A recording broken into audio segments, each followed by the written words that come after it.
everybody. I'm George. And I'm Bob. We're the Shipping Goblins from Beetle and Grips. Today, we're going to talk about the amazing Map Vault Collection. And with the Map Vault Collection, you get a bunch of gorgeous two-sided maps, all scaled for standard minis. Yeah, get yours now for the Map Vault Collection from Beetle and Grim, and all the players at your table will be revved up and hyper because the only thing they'll be able to say is... Yeah, go ahead and do it. Zoinks! Yeah, do it again. Zoinks!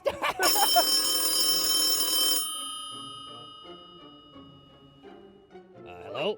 Who do you think you are? Yes, Mr. Lillard.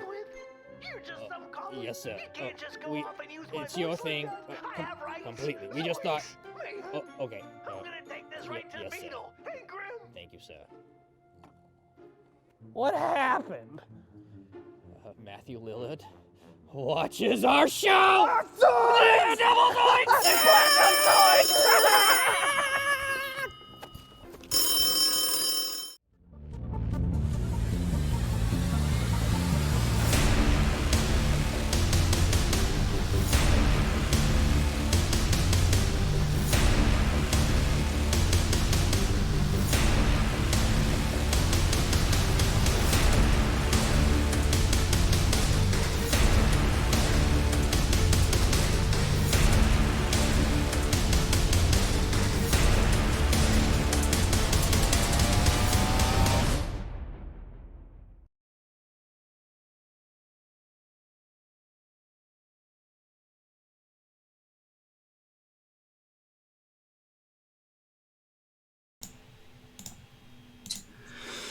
Hello, I'm just checking to make sure it's all working. It does seem to be working. Hello, welcome to Band of Badgers. Hello, hello. We wait for the Ipsy. We know Ipsy is resting up, sounds. and we have sound. But there we go. Yeah. We're good. Hi, Ipsy. Just relax, chill, enjoy the painting. I'm Dave, your host for this evening, and this is the Great British Brush Off. And these are my guests. Now we have, welcome to our special guest artist. This is Angeli, otherwise known as GEEKGIRLBOOKWORM, everybody. Me! And you've probably seen him before. This is Wayne BREKKE from Dungeon Crate. Hello Wayne, how you doing? And Wayne has been on both our gaming streams. This is the first time we've actually got him on to do some painting. He's got a load of gear, so I'm a bit worried. He's pretty good. But hey, we have some gold stars to win. We're doing well. I'm just checking out the count at the moment. I have one. That's kind of where it ends. I have one. So we'll see. I'm not going to mention them. I'm not going to mention them. Them two gold stars looking pretty good right now.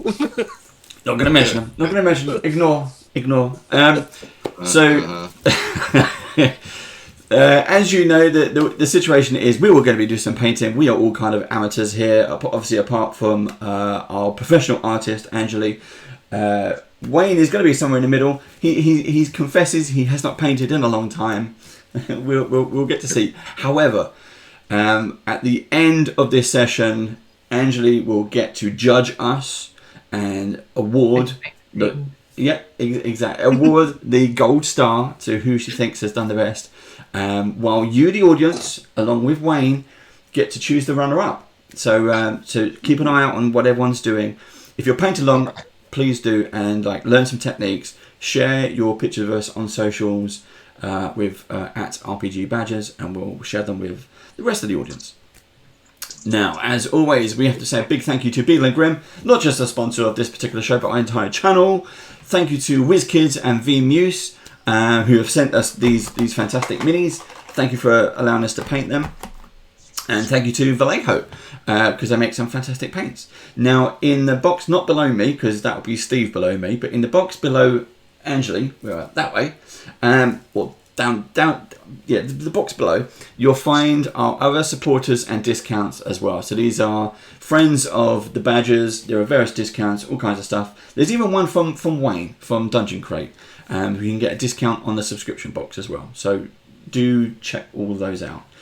Now, if you would like to support us, you can. Twitch channel Prime subs stuff. If you have Amazon Prime, it won't cost you a penny. All you have to do is sub up to us, and we make a couple of quid. And all the money that we raise goes back into creating even more content, like Tuesday continues our Vaesen gameplay story. Fantastic Nordic noir. A little bit creepy, a little bit supernatural. You'll like that. Things go bump in the night. Thursday, we're back with Rise of the Runelords from Paizo, our Pathfinder adventure. Friday, Annihilation, Tomb of Annihilation from Dungeons & Dragons. It may have finished, but this week is the wrap-up party. So do join us. We got loads of guests, loads of players. We're just hanging out, having a drink, having some snacks, sharing our best or our worst moments from the series, and announcements. We've got some giveaways, we've got some announcements. We do all that on Friday, so do join us for that. And then Sunday we're back with Vampire the Masquerade. So now all of that is done out the way. Let's just kind of bring that window over to this window so I can see. Do some shout outs. Who's in there joining us at the moment? Abbott Costello, Baron Snowhand, thank you for joining us. Ben Cortana, Casino thanks, we've seen you here before, thank you very much, Casino thanks. Crazy Ek, Crazy EK, I can see a Dungeon Crate Wayne. I can see, we were talking about this earlier before we went live. Electrical Longboard, fantastic name. I don't know what, I keep thinking ironing board, but electrical longboard, I don't know what it is. Extra more Fluffy Trex, that is a fantastic name. Thank you for joining us. Fluffy T-Rex. Fluffy Trex one. I don't think anyone realises names like Dave does. Right. Go with him. Have this too. Ice Wizards. Joint effort. Maverick, thank you for joining us, Maverick. Mr. Chelly, thank you for joining us, Mr. Chelly. Pieties. Tyrannosaur, thank you very much. We talk about fantastic name, Tyrannosaur, and that's GEEKGIRLBOOKWORM. Yes, you know, Tyrannosaur. You know, Tyrannosaur. I do. I'll do a little plug in a moment. Cool. Same. You will never know. Vardata Rumba. And Weedonites. Thank you everyone for joining us. See, look, Tyrannosaur, correct, woohoo, all that. See, we'll get some of the names there. Right. How is everyone doing? I'm done. That's me done. We are now over to Angeli to teach us how to paint some minis. Because I'm crap. But here we go. I'm going to roll up my sleeves. There we go. Hey everyone, I'm Angeli and I'm going to teach you how to paint. No, I'm going to judge your painting. That's what I do. I judge you. Judging eyes are judging. So, we have got some really cool ones today. We've got some evil wizards. And we've got some lichers that get stitches. Cool. So, let's do some evil wizards, shall we? Right, we're going to crack this open. Let's go for it. We hear the ripping noise. Lichers get stitches. Yeah. Nobody's opened these yet. No. So No. somebody got confused and opened these ahead of time. So when I said, okay, everybody's set up, it's like, yeah! No, I meant your cameras. Yeah, I thought you were wanting me to put the arms on and stuff. I'm like, crap, I'm not prepared, Dave. Right, what I'm going to do, let's switch up the cameras a little bit. Let's see where we are. Here we go. How is that? Let's move that out the way. Let's have this one. Boom, boom, boom. Boop. There we go. Lich better have my money.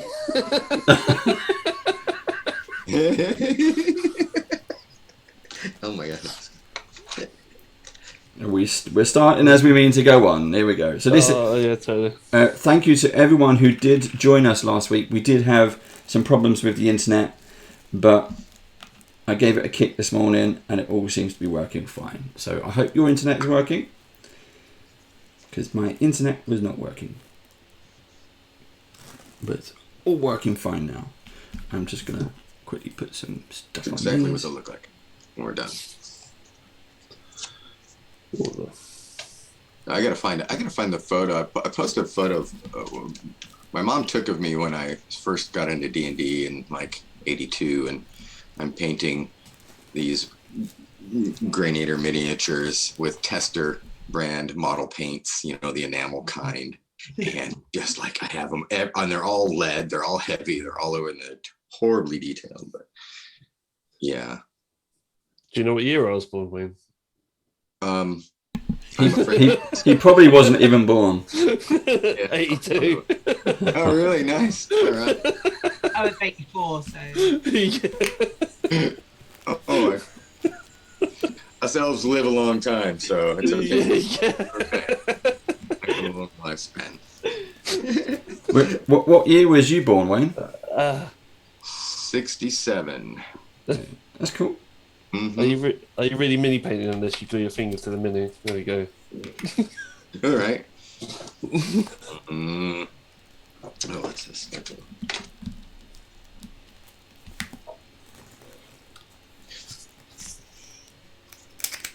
Cool. Miniature painting was one of the things that actually kept me involved, just like everything else with terrain and whatnot. Kept me involved, and I think was a great thing to teach to my own kids and whatnot, just because not only the role-playing expands all your, you know, your intellect with giving your creativity a boost, but also being able to have those things that you can paint. And even back then, when they weren't great, it was still fun to enhance your character with it. We didn't know what we were doing, and we barely used a map, so. I only started like 5 years ago playing RPGs. 6 years ago, yeah. But it is like jazz, though. You know, even if you paint for a long time, it's always we always looked at the catalogs from the miniature companies that have the professional painters, and it's just like, no, shut up. There's no way you can do that. What? And to find out that you can have a profession painting minis and that you can do all these blends and highlights, it was, yeah. That was kind of mind blowing. And we always tried to strive for that, but the figures now, I don't even know what to say. I'm Yeah, they're crazy. living on another planet, really, because the detail on these are great. I still get a lot of like hand sculpted ones. Who have friends in the miniatures business, and they're still just like so beautiful. Just I love it when I get one that you can see as being like hand sculpted. They always have a bit more character to their faces and things. They always look a bit more tired. Yeah. Right, so we're going to start with the Vallejo medium blue. Blue. The blue. And we're going to be following the picture on the back because I am not inventive enough at this time of the night for me. It's always. I mean, apart from Wayne, I think you're the first UK painter we've had on, professional artist. But it's really hard to find UK people because it's so much easier to do, obviously, in our own time zone. But yeah, so it's that. Just thought I'd mention that, everybody. There we go. Woo! You need UK representation. The land of Warhammer. Yeah. One of the reasons I moved here was for the miniatures scene. Not that I've seen it because. But I hear it's out there somewhere. I have a question. So I'll start off the question. So, because this is quite a small mini, this is like this is a gnome, I think, or a dwarf or something. He's small, very small. What does it matter what size brush you use? So I really only use two sizes. I use a 1 and a 0. Okay. Well, I'll swap that for out. basically everything. So I'm currently using a 0. But it is preference. Like some people like to do all of the detail on their minis with smaller brushes and then use a larger brush for painting over everything. But I've just sort of over the last few years sort of realised that the only brushes I ever really use are a 1 and a 0. So it's a bit personal preference. Okay. Yeah, I say always have a 1 and a 0 ready. So we're going to paint the whole thing in this blue. Okay. So we You don't don't have to be sort of Don't careful. worry about size. No, we're just going to get the base colour blue over the whole thing. Does that include his hair as well, or is it Yep, you do talking it about all. his clothes? Okay. Yep. So a question that I've been asking all the artists who come on is, and it's probably personal taste, in terms of paintbrushes, do you prefer round ones or these kind of triangular ones? The handles are like, well, these are round as a paintbrush, or these Oh yeah, the round ones. I've got some of like the triangle, like ergonomical ones. Yes, I don't like them. Right. I just prefer just a normal paintbrush. Yeah. Yeah. Everyone said that. You know, I So do these are fancy ones. Yeah. Yeah. I got. Uh, Oh, I don't know if it's on camera. I got this one. It's kind of like it's just like a triangle all the way down. Ew. These are just like, these brushes are brand new today. This is the first time I'm using them. I'm so excited. Yeah, same. I'm like, please don't mess up, Angeline. Don't ruin your brushes. So even on the translucent fire, is that also going to be blue? Oh no, not on that bit. Yeah, the good point. Yes, don't put the blue over the flame spell effect. And the book? Yeah, everything else, as long as it's not the translucent bit, because that's going to be a wash or an ink.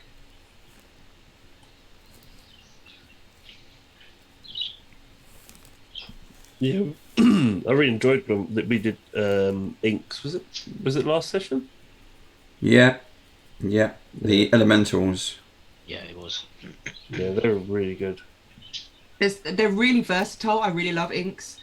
I did like a sponsored video for my mini factory about the inks and the different ways you can use them, and I quickly listed off 7 ways and did 7 examples of ways you can use the inks in your painting, up your painting game. It's very exciting. Yeah, they're really good thing to have in your toolkit. Nice. Can I hear birdies? You can, yeah. No, that's my budgerigar. Oh, cute. I've got 2 cockatiels and a baby pearly conure downstairs. Oh, nice.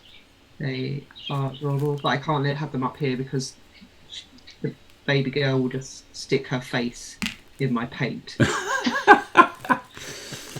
It's incredibly curious and therefore incredibly dumb. She's like, oh, what is this? Can I eat this? And it's like, no! Maybe it just wants a change of colour. Yeah. It's like, wow, that looks great. I want that. She just sticks her face in everything. Like, she's got all of her feathers on her head are currently all stuck together because she stuck her face in my yogurt pot when I wasn't paying attention. They're literally just face planted into it. It was amazing. And then she sort of looks at you like, this is all your fault. Yeah, so why did you do this to me?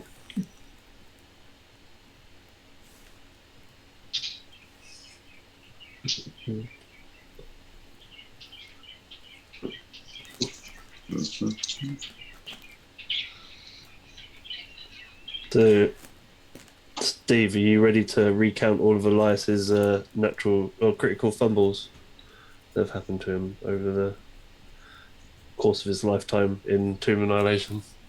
No, because I play Azrael in Tomb of Annihilation. Oh, yes, my bad. It's because you're painting a blue wizard. I was thinking that. I was like, I'll finally get a blue wizard look that I can use as Elias. Funny enough, I'm not quite following the same colour scheme that you are, because I am painting Elias, so I apologise in advance for not doing what I'm told, but... Fine, I will remember it when I'm judging you. Of course, originality does win bonus points, of course. Yeah. Spiral. Do you accept bribes? I've got a whole box of Cadbury Cream eggs sitting there. Yes. He does. He actually does have Just thrown it out there. He actually does have it. See, they're my favourite. I will accept those. Oh, there. There you go. Yeah. Oh, it blurs it out. Oh yeah, I went to Costco and bought the same box. Just for me, it's the best. They're on top of my fridge. Laughing. Sent another box of them to Ipsy, so they should be with her at some point. I don't know what the international deliveries are like at the minute, but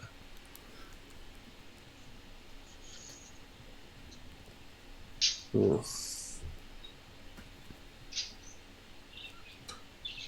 We're now the Blue Man Group. Yeah. Mm-hmm. Are they still around? Yeah, I'm Are they sure. aren't They they can in never Vegas? die. They're like war, you know. Yeah. Anyone. Yeah, I suppose when one passes away, they just paint another person blue, right? Right? I don't think they're born blue. I don't know. Just saying. It's okay if they are. No offense. Yeah.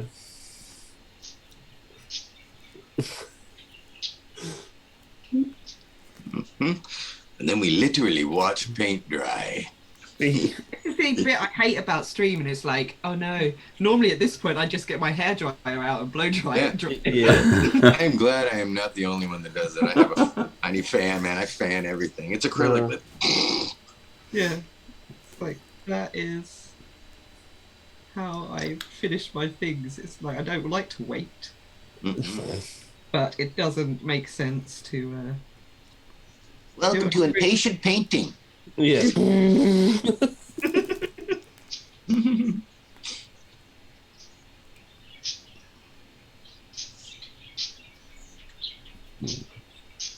Oh, I just painted my phone. You painted your phone. Yeah.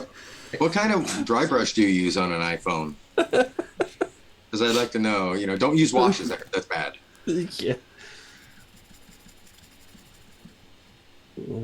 Don't need a case.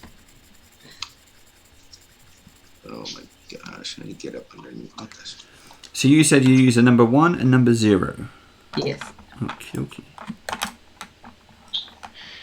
What was the reason behind doing the whole thing in the base blue? Are you treating that as the lowest tone colour, or Yeah. This is going to be our base colour for the whole thing, and then we're going to add some highlights and we're going to put a wash over the whole thing to add the shadows in. And I just like when I paint, if I'm doing like a big commission, I'm always looking for the easiest way to finish them. And I find if I can find the base colour that's like going to be on the majority of the mini, then I start with that, and then I can just add things to it, like I can paint over the space. Because otherwise I can be spending like, you know, days and days on one miniature. Yeah. And if someone's like, hey Angela, can you paint 15 miniatures for me? It's like, I don't want to be spending days on one. Ryan is in chat and he says the Blue Man Group, they're in the Universal Studios in Florida.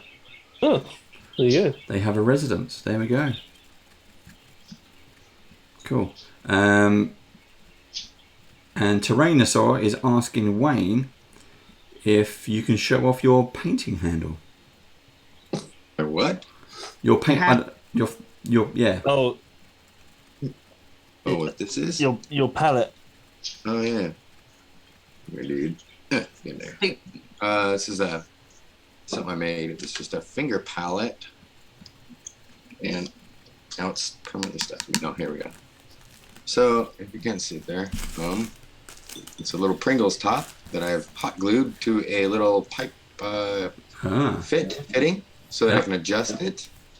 And I kept going back down. The thing is, I use a magnifier, and sometimes a long brush or having to reach around gets inconvenient when I'm doing different minis. So I use this now, and I'm painting. I use it so that I can have paint right there next to me, and right next to the mini. So it's just a small trip. And you should do that as a Kickstarter, Wayne. You know how many Pringles I'm gonna have to eat to do that, Dave? $6 million, Wayne. $6 million. Yeah. Start eating. Okay. I suddenly realised my calling in life. Yes. I love technology. Yeah. Yeah, but it's a kind of a quick and dirty tip. And then the other one I told everybody last time was that I discovered puppy pads as a most excellent way of having a paint topper, especially if you have, like I do, I've got some a self-healing mat underneath, and if I mess that up, I'm in trouble. So I put the puppy pad on because it doesn't leak through, and you can actually wash your brush off and kind of dry it out just like a paper towel right here. It's super absorbent, dries up, you can reuse it all the time, saves on some paper towels, but it's a nice mat. Worlds of Wanecraft tricks. So the second mini in the packet, we're going to do the same thing, but with red. It's not got as much red. I'm going to probably just do it all anyway, apart from the flame that's coming out of her hand. Yep. And then we'll build it up with mixing some browns in with the red.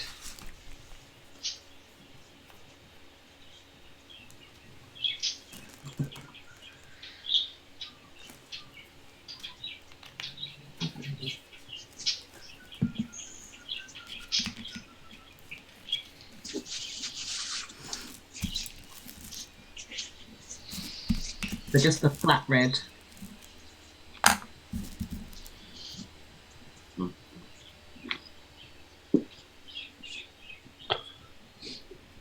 I don't know if you do it, but I always put like a blob of the paint on the top of the lid. My lids are grey. I don't know if you can, let me put it on the screen. So what I did, the number, so it's this is Scarlet Red 72.012, so 12. I just stuck the number 12. Yeah, I always do a blob of paint, so then when it dries, I can just look at them and be like, okay, yeah, that's the red. I'll pull that one out. That is a great idea. Oh, wow. There you go. I suppose because it's grey, is it going to change its colour? But maybe it will, maybe it won't. Fine. But yeah, I do it on like all of my paints. Don't worry, Dave. It gets better as you get older when your eyes get, dumber. And you can see so well that the color doesn't matter anymore. It's dark, light, blue. It's bluish. I'm getting there, Wayne. I have to take my glasses off to see these at the moment.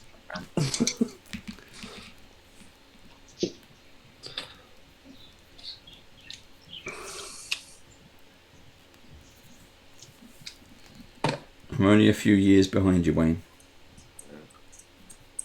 Enjoy them.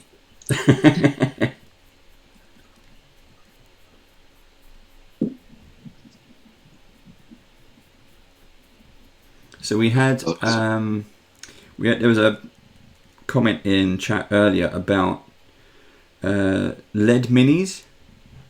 Do we remember lead minis? Yeah. Of course we do. We used to eat them.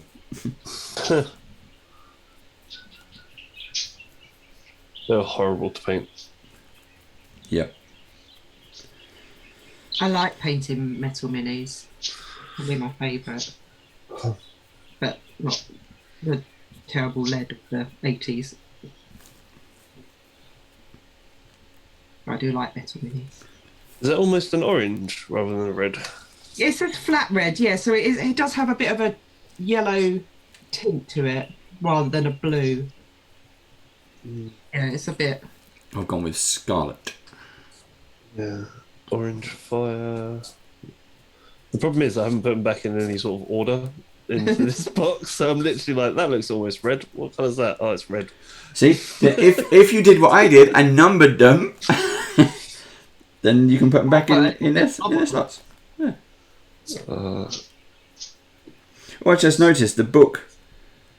There's got like there's a pattern in the book, on the book cover, and on the spine of the book. Oh yeah, that's nice. It's like when I used to DJ and I'd pull out a vinyl and I'd realise that I'd put the wrong vinyl in the wrong sleeve, and then I realised that all of them were in the wrong sleeves. I was going to say that you used to DJ rather than you're still doing it. Well, not allowed out at the minute, are you, mate? Well, no, that is true. That is true. Oh, you was doing Try and sort them something out. over the internet, weren't you? Unfortunately, D&D and the Badgers take up all of my time, so I'm not able to do so. I know I'll back you into a corner soon enough as the excuses come out. I prioritised. Good lad. Damn straight.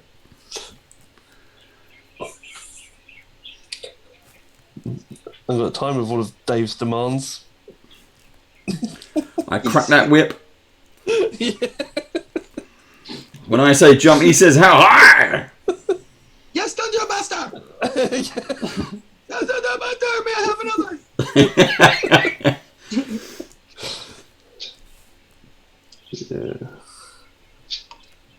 Yeah. Taking this Dungeon Master thing real literally. It's the day job and and the hobby. So two kinds of dungeons.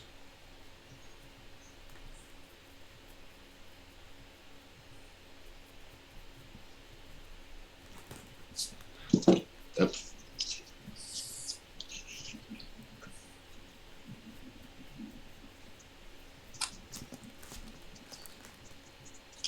I was going to say when you were talking about your DJing, you were going to pull out a vinyl and realise you took a CD player. This one's when we started playing with. Way too big. We started playing with MP3s and stuff, and you were worried that you'd always forgotten your music because it's just on a little USB.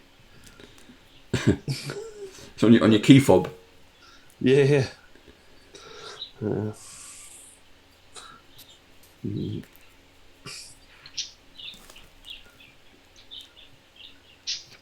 So, Anthony, what mini have you not painted but always wanted to?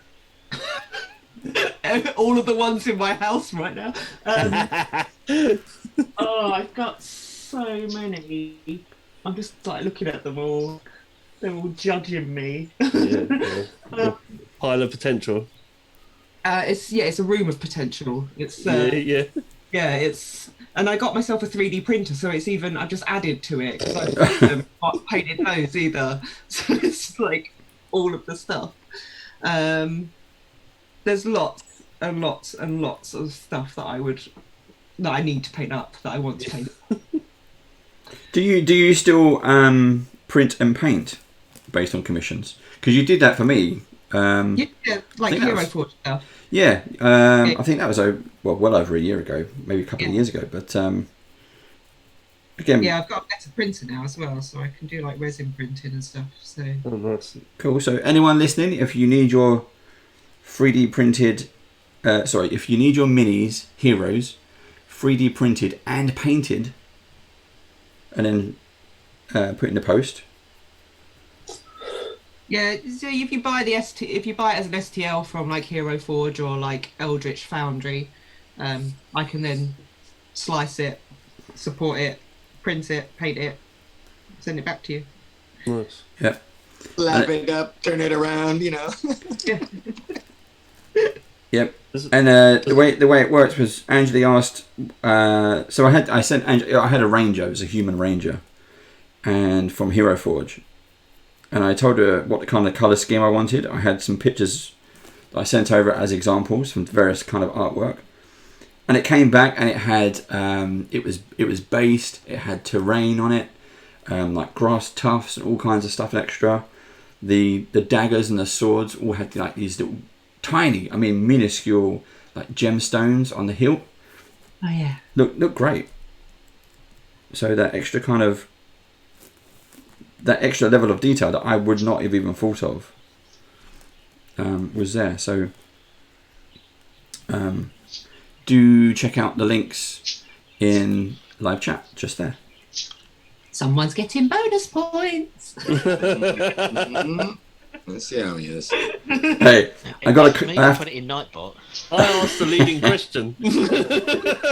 I have to compete with Cadbury's cream eggs. Look, so Yeah, that's one out of the box. look. I'll buy you a drink of dragon meat, you know. I don't know. Steve's going to be all holier than thou. I'm not going to fall to the bribery. He's probably privately messaging her anyway. Like, don't listen to those two. Look. Steve's already at the bottom. He spelt my name wrong, and following my Yeah. name. So- I know I'm out already. Let's see if Yeah. it's done. That's why he's I think I'm just freewheeling. done. Red Wizard. Oh, Done. that was cool. Oh, sweet. Okay. More accurate than that. He got a cat on his right hand arm. Is that a rabbit? I don't know. Some sort of animal on his shoulder. What? The What is- wizard guy. He's got like an animal of some sort. I think they're shoulder pads. It's a rabbit skull. Yeah, his shoulder pad things are made out, pauldrons, whatever they're called, are made of skulls.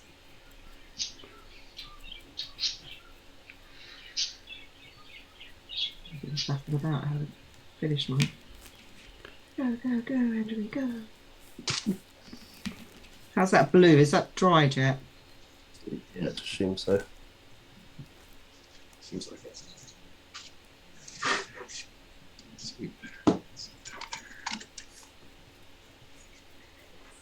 What you don't want to do is put your wash over not really dried paste.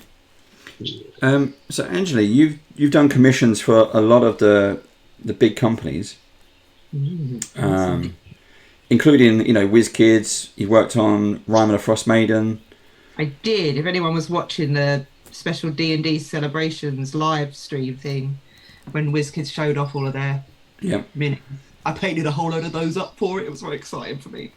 Nice. Did you do the Frost Giant, the skeleton Frost Giant? Yes, I did the skeleton frost giant. I did the mammoth. I did the yeti and the baby yetis. Cool. Is there any company you would like to work with for contract-wise that you haven't done yet? Ooh, Dungeon Crate. Thunder great. Yeah. Hey, we already planned that behind Dave's back. We planned that last weekend. Yeah. You're going to come on my podcast, and then Yeah. yours. It's going to be awesome. Yeah, I mean, I don't know. Like I like all my favourite people that I like to paint for. I do just for funsies, really. Like Atlantis miniatures, and Bad Squiddo and things, just because like I know them and I know that they're like awesome people who really love what they're doing. Yeah, the Atlantis Miniatures, I saw their stuff a couple of years ago, and it was is it a goblin on a bear?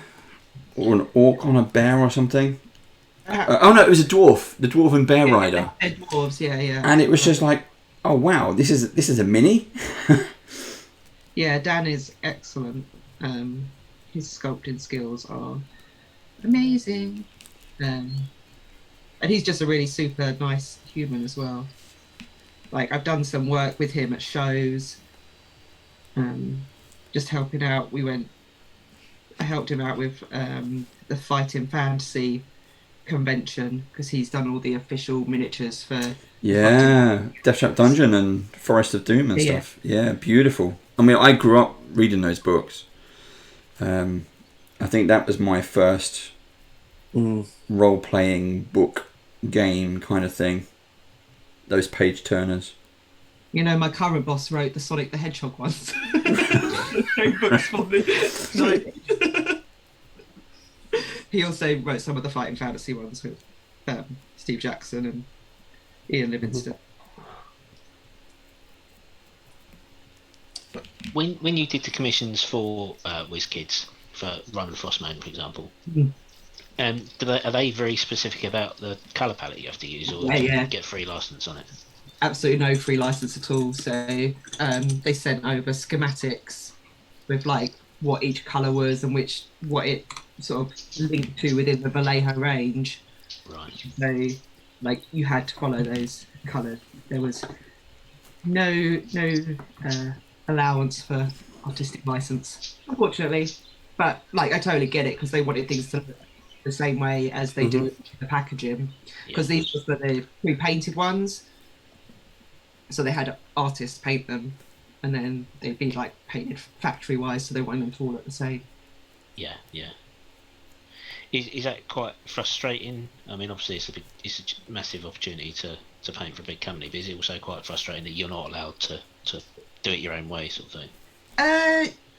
Well, not really, because I suppose when I'm doing a commission, I'm still following, for the most part, a scheme, because I do ask like people if they've had like art commission for it, if they know like the background of their character, they have favorite colors and things like that. Like, I get all that information. It's not as rigid as you have to use color 81 and things like that, but they say like, you know, it's a green, but it's not like it's a forest green and it has like this painted on it with this colors. Like, you want to get that detail correct for them because you want to be able to produce whatever they have in their mind's eye.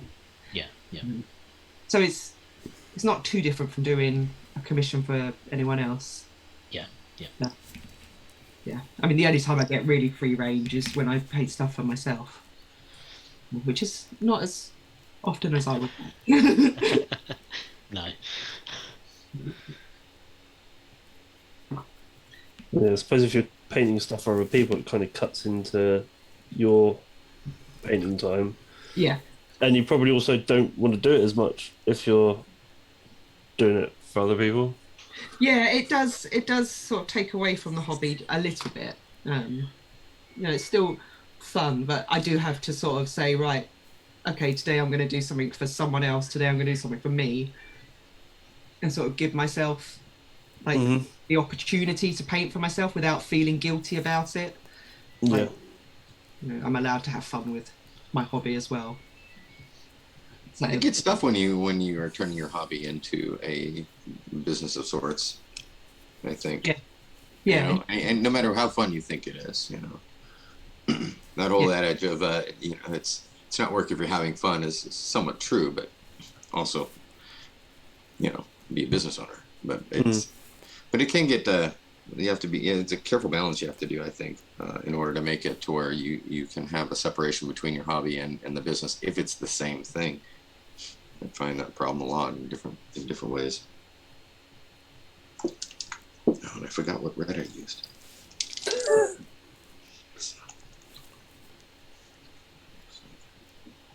I did that earlier with the blues, and I've got like 4 different blues on my palette because I couldn't remember which one it was. Yeah. the ink washed. We're going to use the wash, not the ink. Have you got a wash? You've all got washes. Have you got washes? I have. I don't have a colour wash. I have a shadow wash or a flesh wash. I don't know if that means anything. The only washes I've got are sitting at once, so which Water and paint. That's my wash. Yeah, that's I don't even have a color scheme over You want a slightly darker blue than what you used. Yep. And you're going to have to mix it with some clean water. Okay, got that. Yep. Excellent. Let's have a look for blue. Because you want, ideally you want your washes to be the same colours as the thing you painted, unless you're trying to build up different colour layers. Okay. And then so a bit of clean water and a darker blue. Okay. Like just a couple of drops. Yeah, so you want to try and make it into this consistency, so it's... Yep. So I would just do like a couple of drops of, just do like 2 drops of paint and then just add a bit of water and just add it, because you don't want it too watery, otherwise it's just going to all run off. Yep. And I always keep these plastic bits from like the WizKids stuff. That's a great idea. I didn't even think about that. That's it. To use for washes and stuff, I always just use these. I save them all up. And then when I'm doing washes. To start pumping that as an extra item, a bonus item in Dungeon Crate when you get WizKids models. You also get a free washout tray.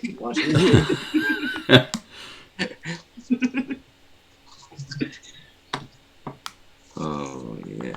Now the cool thing with the plastic too is that even like when I was saying about the plastic lids, I use a lot of these plastic lids for pallets because after a while you let it dry, you can crack it and boop, it all pops out.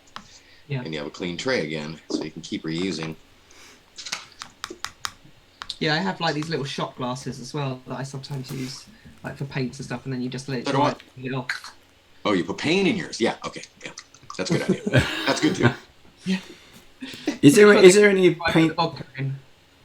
Is there any have some paint? We can invent a painting drinking game. We can do that.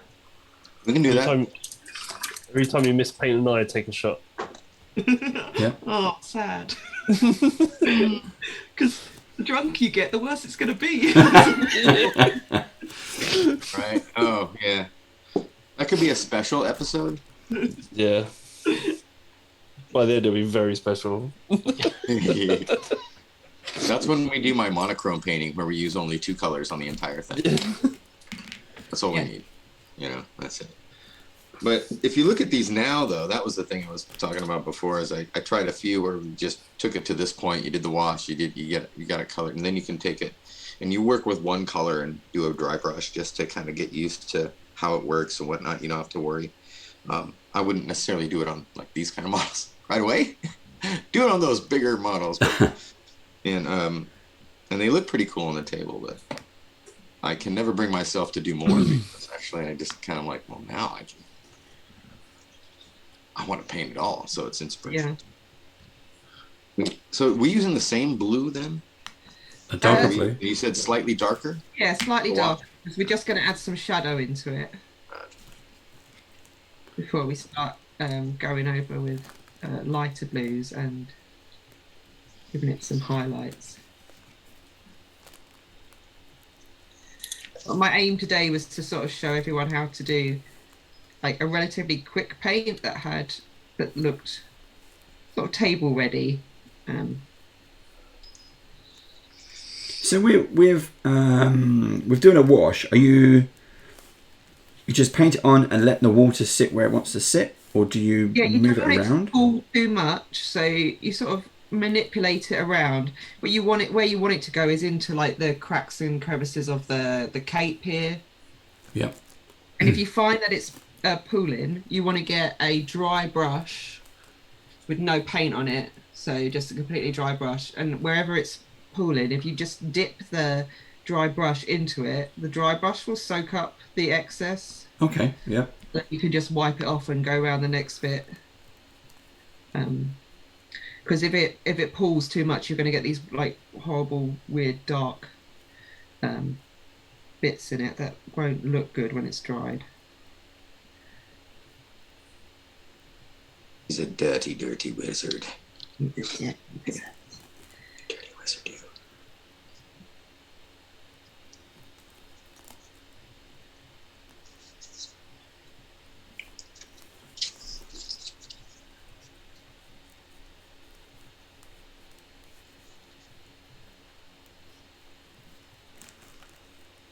And also, if you put too much of it, it takes forever to dry as well, and that's not ideal.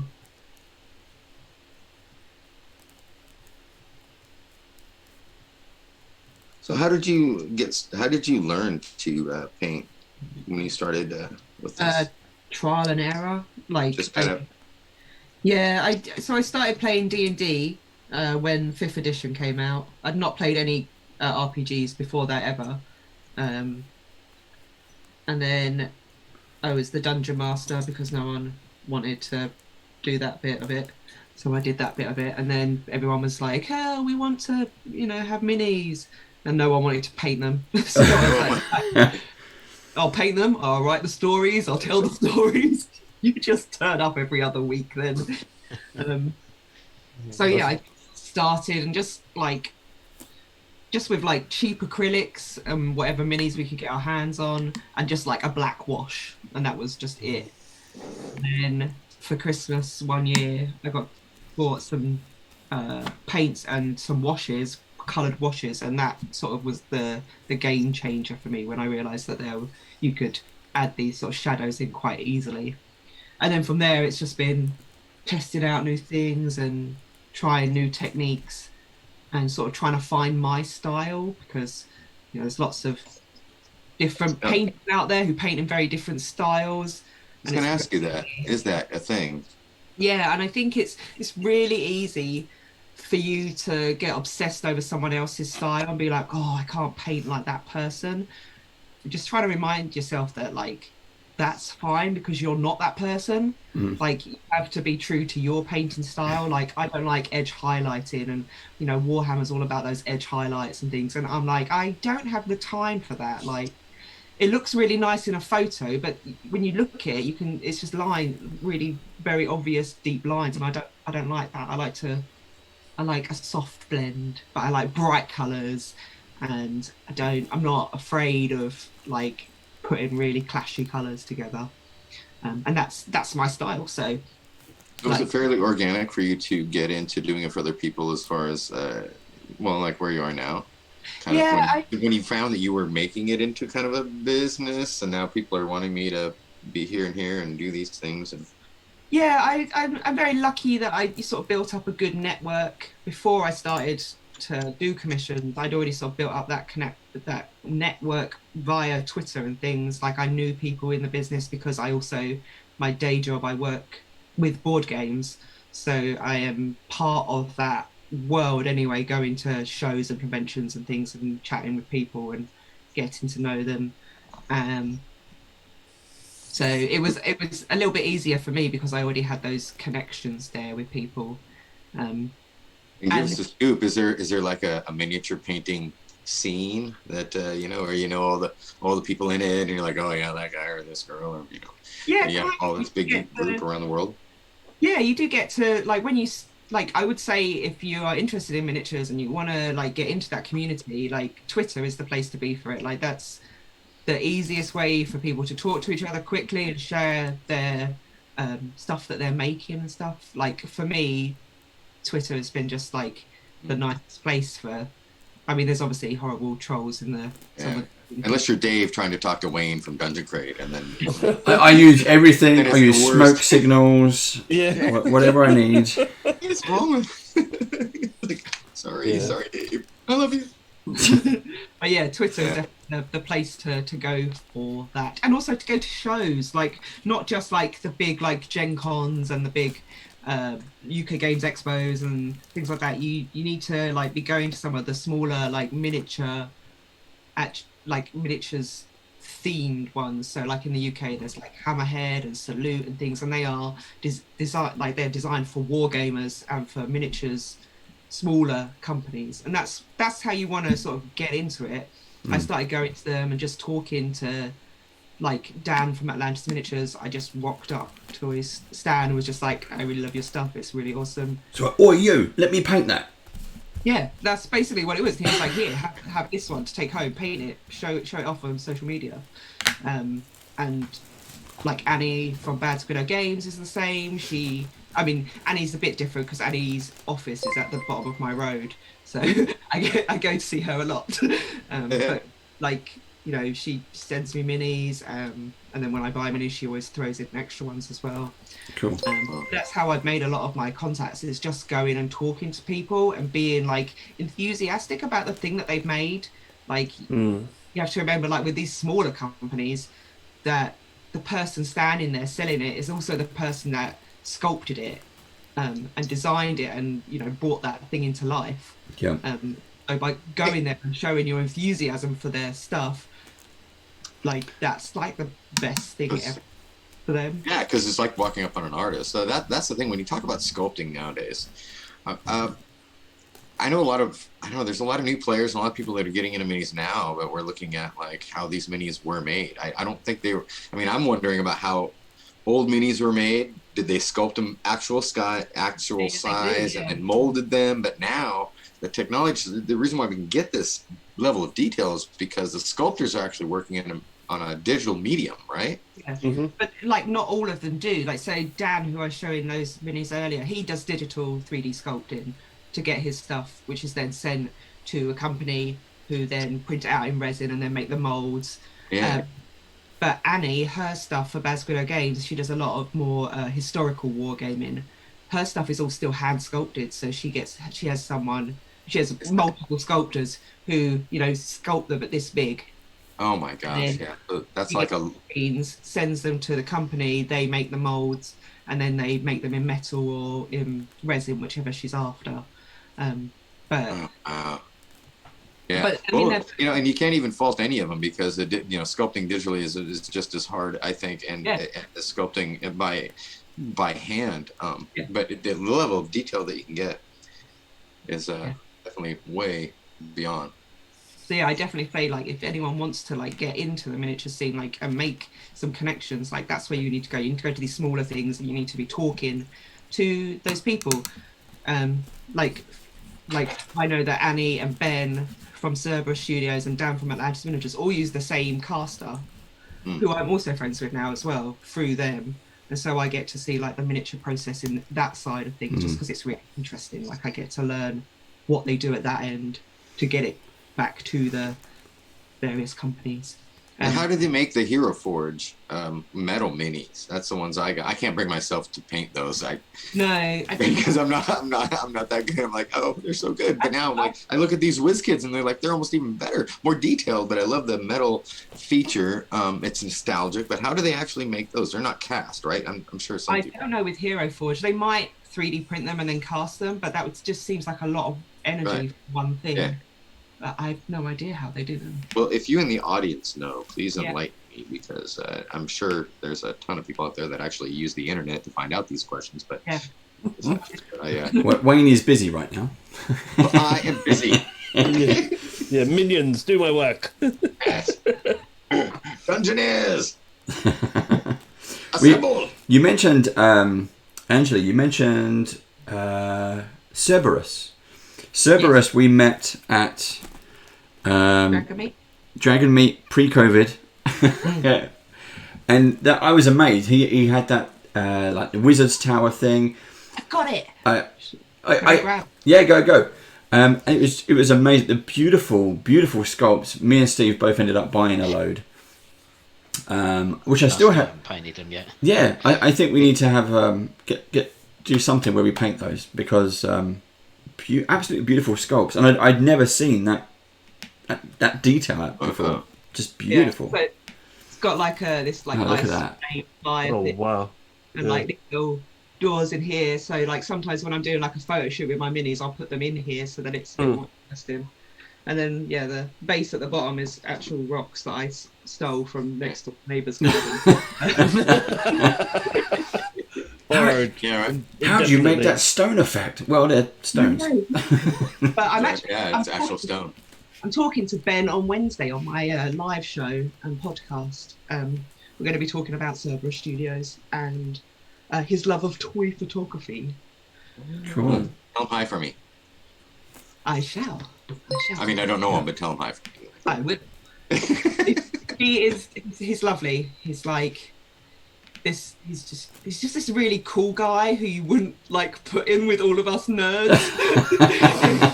He rock climbs and he's like super buff. And I'm just like, nerd. What even is the gym? Yeah, right. We just do a quick shout out to Voidcast Live. Thank you very much for joining us, for raiding us. Thank you very much. Hey. And before that, it was Will Dockerall. Thank you for subscribing. Yay! Oh, yay! Thank you. I was using a red wash for the red wash. Yes, I am. Yeah. Sorry. Yes, I should. So let's do the same thing then. Exactly the same thing with like a slightly darker red if you've got one. I think I started with a dark red. wash. I mean, what you can do is put a little tiny bit of brown in with your red. Make it slightly darker. Okay, let's try that. I'm learning all new things. A drop of the sepia or the umber.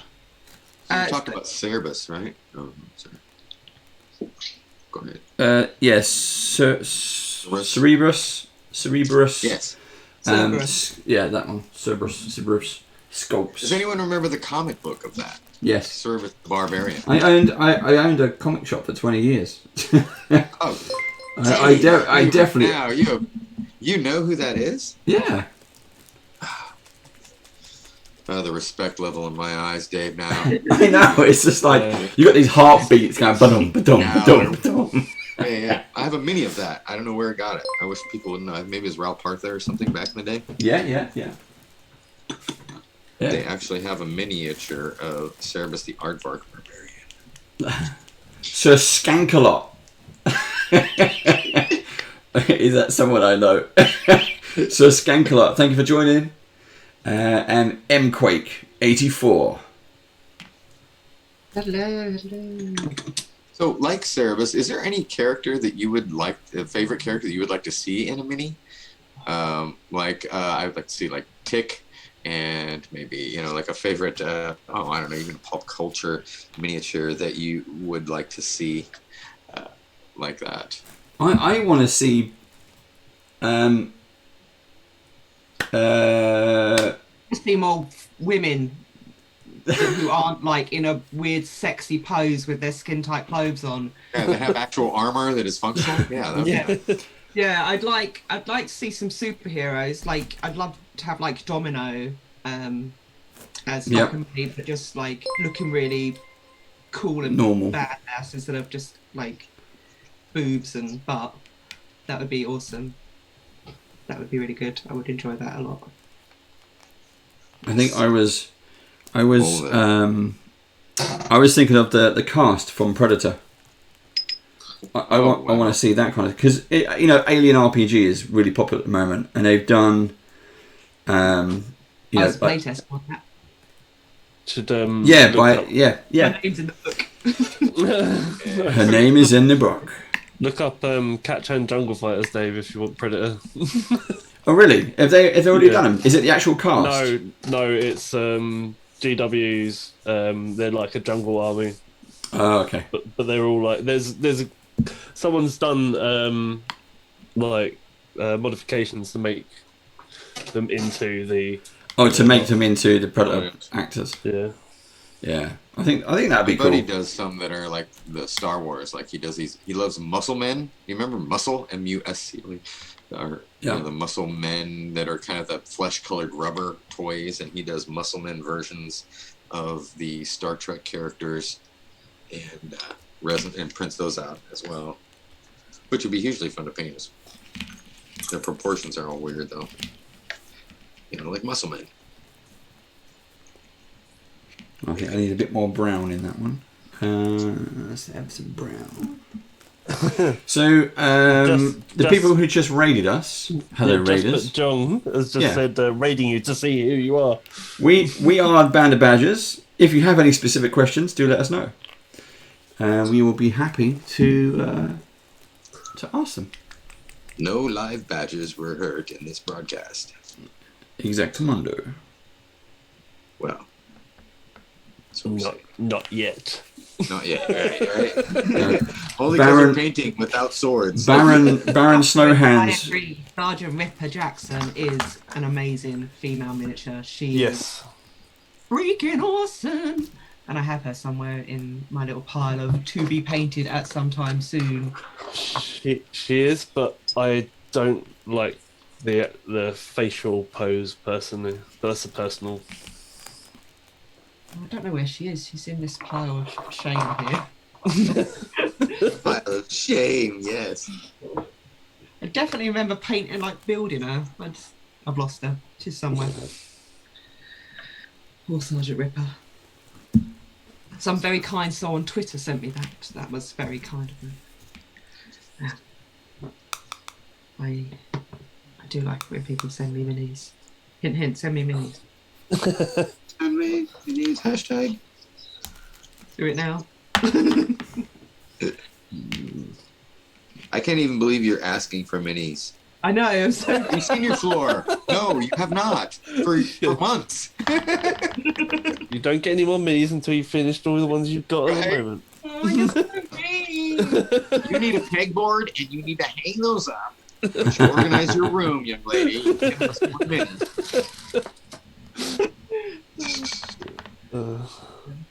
Yeah, I definitely Well. don't anymore. And yet, But naive.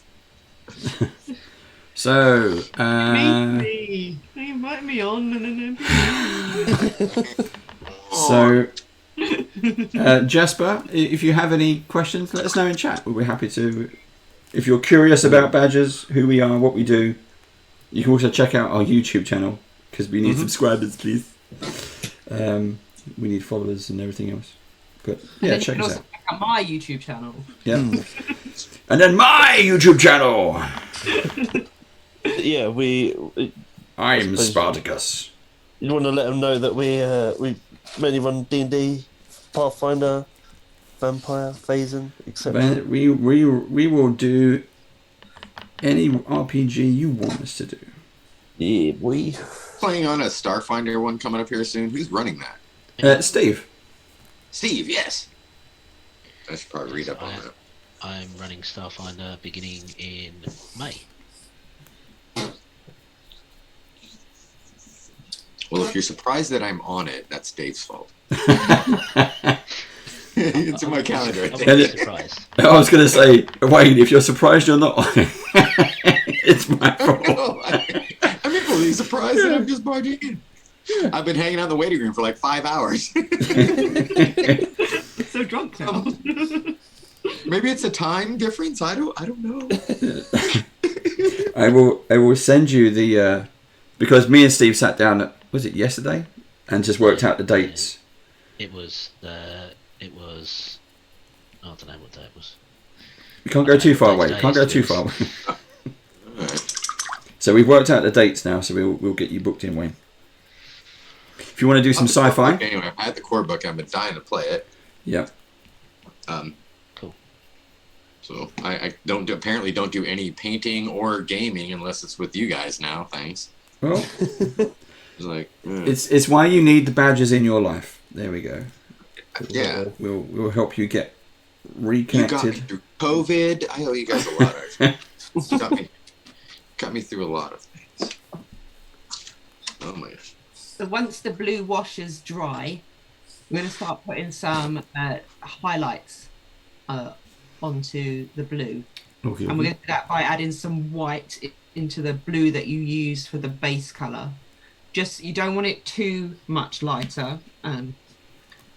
But if you can see, like this, that's sort of the level. So I used like 2 blobs of this to like 4 of white. So, well, 2-to-1 ratio. Okay. No. Down to here.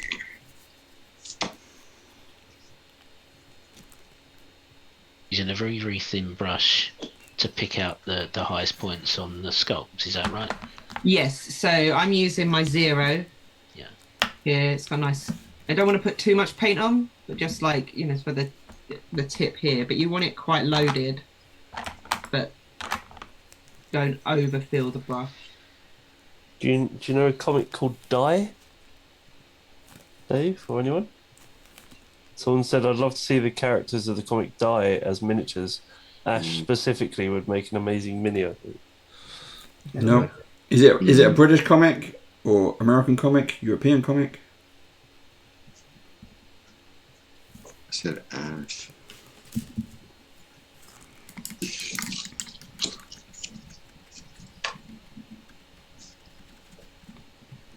These highlights are mainly going to go on the cape and just like the highest points of really the cloth areas is what we're going to focus on.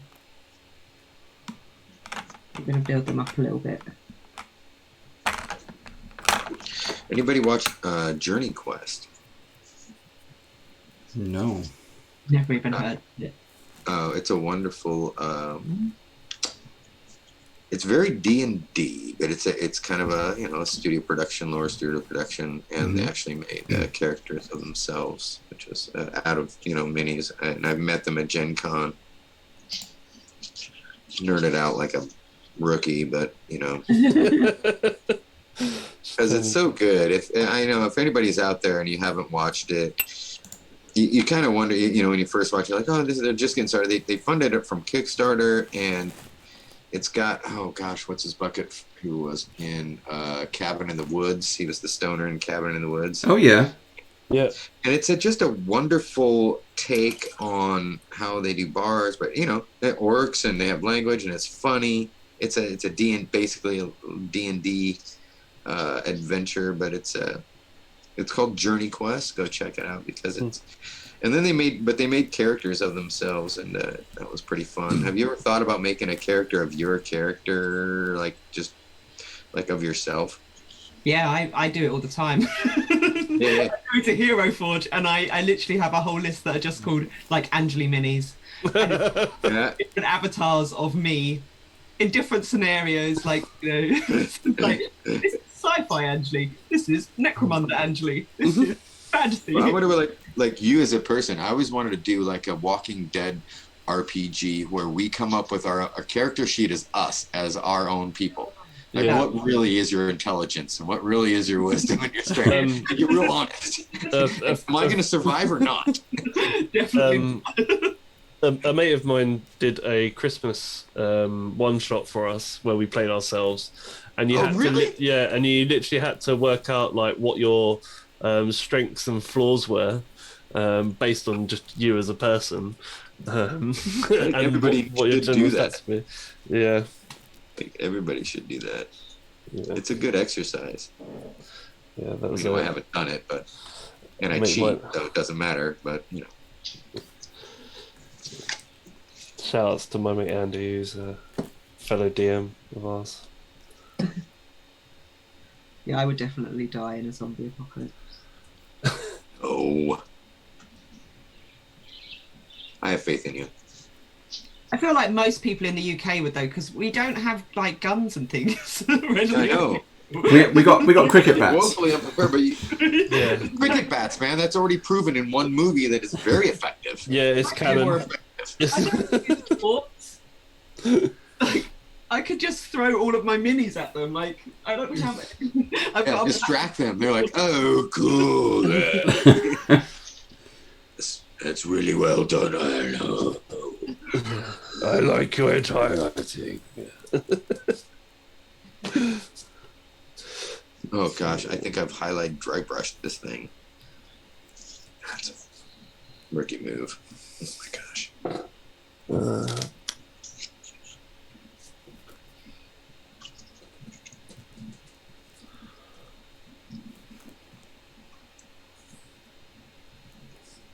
Once you've got all the bits of cloth, you're then going to add just a little bit more white to the blue and make it a bit brighter.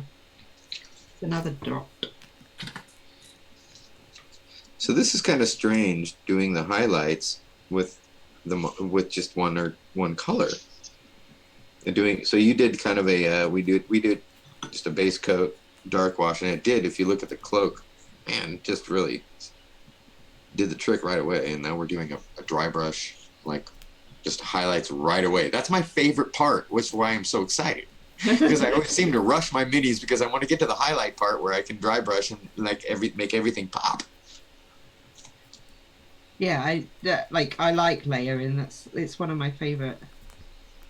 I think the first time I ever learned about dry brushing and I saw how it worked, I was just like, ah, mind blowing.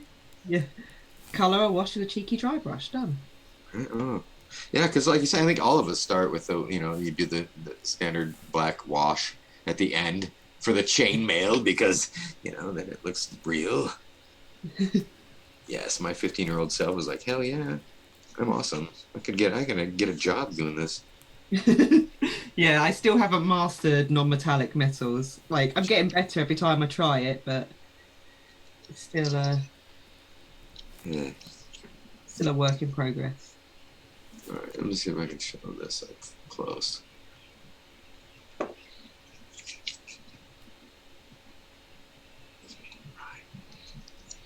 If it wasn't completely in shadow. Oh my god. Oh wait.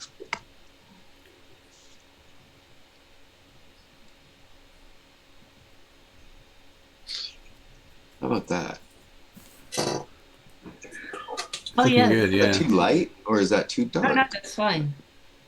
Because yours looks Wait, I don't know which one's yours. Oh yeah, no, yours is a little lighter.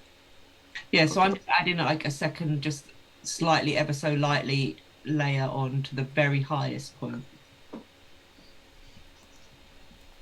Well, this is even better because I think it would excite people to be like, "Oh, look at all the detail! I'm all right." Yeah, that's what I meant. I think we said it off camera, but when you take them out of the box, you can see a certain amount of detail. When you start painting and getting these highlights and these shadow effects, it's just so much detail is in there. It is. They just look far more incredible.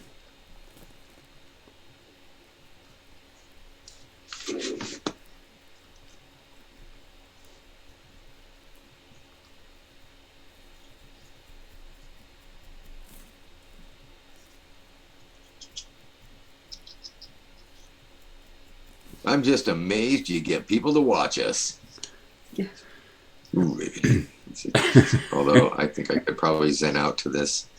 I don't watch a lot of live streams, and I don't really watch a lot of, of course, painting demos or gaming. But man, I think when you think back to what I did used to watch a lot of was the painting shows. Oh my gosh. Well, you see, one of the things behind doing this show is so talking to Joe, and we were like, he was trying to get me into painting. I'm like, I've got all these minis. Do I really want another hobby? And buying paint and paintbrush and everything else. And then you give it a go. One, it's very zen. It's very, very relaxing doing this. Warhammer is stress. Tactical stress. Tactical.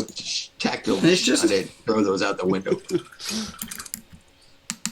It's just the getting into it. But I was looking around all the shows, and all the shows say, "Oh yeah, it's easy." But you're an expert. You've been doing it for X amount of years, and my mini is not going to look like that. And it was very much a kind of, I'm just going to waste money. It's going to look like a painted blob. Why bother? But actually, the purpose of doing this is the fact that I haven't seen anyone else doing this kind of amateur painting before. So it was a great thing just to kind of, if I want to learn, I want to learn by the best. So getting in touch with pro artists like Angeli, who I've known before. Angeli has actually been to Band of Badgers. She's played at the Mansion, very early days, and just kind of early days of the Mansion. And if you're going to learn from the best. Start a program, get in touch with some pro artists and say, come on the show, teach me how to paint. But again, it is very zen, and I think for anybody that does, the cool thing is for people that are like, well, one, watching the show I think is educational, informative, and that's the best thing you can ask. But for people that are like, no, I can't paint, or I don't want to, the thing is you don't have to show anybody. Yep. Literally, it is still not a requirement that you post every meal and everything you've painted and everything you do on social media. So if you paint one, it looks horrific, awesome. Who cares? You know, but just I used to teach a painting drawing workshop, and then I used to have at my apartment, we used to have paint club, which people would come over. I'd have a bunch of canvases, and I'd invite people over. We'd have a lot of booze, and we'd just say, hey, just paint. And like, well, I don't know how to paint. Like, it doesn't matter. Just put paint on canvas. Yeah. The act of painting and doing that is so therapeutic and so much more, helpful for you than the actual finished product. No, you're not a pro painter. Who cares? It's not going to leave the apartment. We're going to keep it here. If you don't want to take it home and you hate it, we keep it here. And the same thing can be done with your minis, because there's some things like in Dungeon Crate, you get minis every month, and if you can't paint, you don't have to paint them great, and you have to show them to anybody, and certainly don't feel like you have to post them anywhere. But the more I used to tell people, well, I'm not a great painter. People used to say, I'm not a great painter. I said, well, do this. Take 30 days, paint a painting every single day. Your 30th painting is going to be much better than your first painting. Yep. And with no instruction, because you just learn naturally, and I'm sure like you did, Angeli, that what colors you like, what brushes you like, what medium you like. You just do it every day. I think there's a lot of culture right now where people are pressured to to prove themselves just to nobody really, you know, like if I can't paint, so I can't paint because it's going to look terrible and I will have to be forced to put it on social media. I'm like, no, you don't. No. But if you do put it on social media, like, you know, and you, like, especially with Twitter, if you are looking for, like, tips, you know. Absolutely. Say that. You can be like, okay, this is my first thing I painted. What is the next step? You know, what are your tips? Tell me. And if you are on Twitter and you see someone's artwork and they haven't asked you for that constructive criticism, don't give it. Yep. Always Thank make you. Yeah. No, that's solid advice too, because there is that, you know, and people are very, very, very, very self-conscious about things like this, and you know, it doesn't help it. Most of the time, most of the crafting guilds and most of the painting guilds, I'm sure you feel the same way, that nobody ever bags you on your work. They're very encouraging. They will always give you tips on how to make it better. And the more you know, you just can't, you just got to practice. And I think a lot of times that's kind of not really focused on in some shows, where it takes practice, no matter what you're doing. Don't be afraid to start practicing. Yeah, whenever someone tags me and says like, "Oh, I can't paint like Angie," it's like, well, I mean, you can paint like you though, and just as long as you're practicing like every day, just do a little bit of painting. You don't have to finish the whole model, but say, okay, I want to do this really well. Practice doing that technique. Like I'm better at non-metallic metals than I was a year ago, but it's still not like great. But every time I do it, I learn a little bit from it and use what I learned to then for the next mini. Fix it. Oh yeah. We got Tabletop Santa is in live chat. Hi Rick, how you doing? Nice. We are doing the Evil Wizards and the Liches from the Pathfinder WizKids range. Steve flexing with his look closer goggles. He's loving your goggles, Steve. Yeah. I've got the full setup now.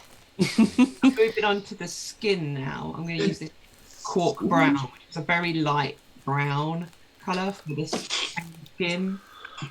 Cool. Is this for the wee fella? Yep. For our little gnome. I'm just going to paint his skin. Just. Then right. Okay. Yep. Yeah, this is like a cork. It's called cork brown. I don't know what. Yeah, I'm not using the paints we're supposed to be using. I'm using plague brown. Plague brown, everybody. There we go. So it's not super light, right? It's tan. It's not tan. that It's light. tan. What brown? And Chris isn't even in the chat. Like. So we want this to be darker, right? Or Yes. no? So it's like a tan. I'm using it because it's like a nice tan skin colour. I'm assuming he's an evil wizard. He's been on a lot of holidays. You can teleport to distant lands, get a nice tan. Oh, wouldn't that be good? Would be good. Here. Do this because.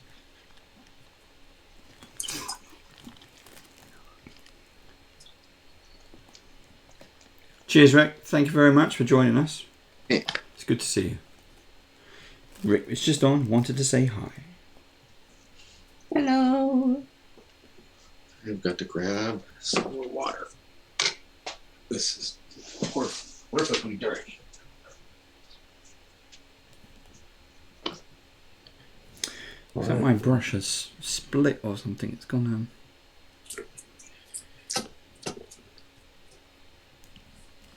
Not pointing where it should. How do you clean your brushes? Water. Just water. Yep. I recommend you get some. So this is just a yucky looking. It's just so this is a vegan soap. So it's got no sulfites or no weird chemicals in it. Just put it in a little tin box. But after you wash it with paint, like dry it off with a towel, and then just move the brush around in the soap a little bit. Gets all the little nasty bits out of it, and then wash it again. And when you dry it after it's dry. Take your hand like this, and Just- put it in that little crease bit, and Yeah. twist and pull. Okay. Get a nice point back on it. You just leave it flat dry.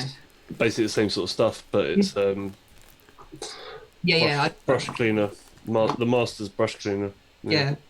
And the difference is this was like 90p. Yeah. This was free because I got it for Christmas. I just started using these as well, which is there's a deep clean one which is for dry brushes that I've got loads of. Okay. And then you get a cleaner and a conditioner. So at the end of your painting session, you put the conditioner into it and leave it until your next paint and wash it off when you paint next. It helps to keep the brush point nice and pointy. That's Yeah, one thing I mine- would say mine's gonna be- about these Vallejo brushes is they're actually pretty good. Just as you saying that, I'm saying, yeah, mine's falling apart. Mine's gone all like snake tongue, fork tongue. Synthetic ones, aren't they? So sometimes the synthetic. Yeah. The reason I use sable ones because I just find that they last longer with paints, and you can be a little bit rougher with them, and they still will be pointy for you.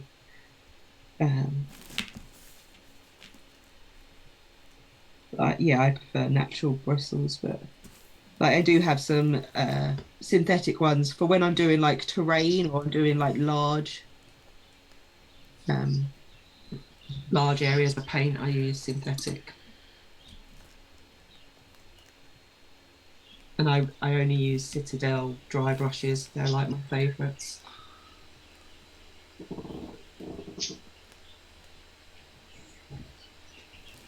See, this is these Vallejo brushes were the first actual dedicated dry brushes that I've had. Prior to that, I've only ever used just old brushes that I've mangulated and gone. That's now a dry brush. Yep.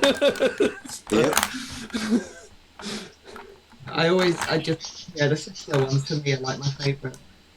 Whenever I go into a games workshop, I always pick up a couple in each size, even if I don't need them. Mitch says, I clean mine with the tears of my players. Yeah. Collect them up, save them. If the painting's coming out bad, you're cleaning it with your own tears. Yeah, I say, but then what do you drink when you're thirsty? So, the blood. Yeah. What it means.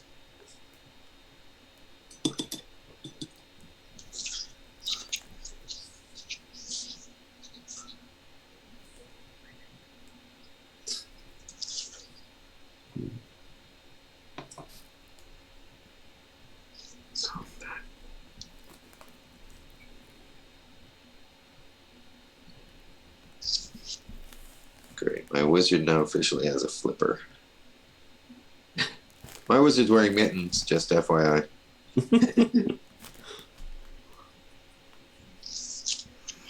Okay, we are into the last kind of 15 minutes of painting before the judging continues.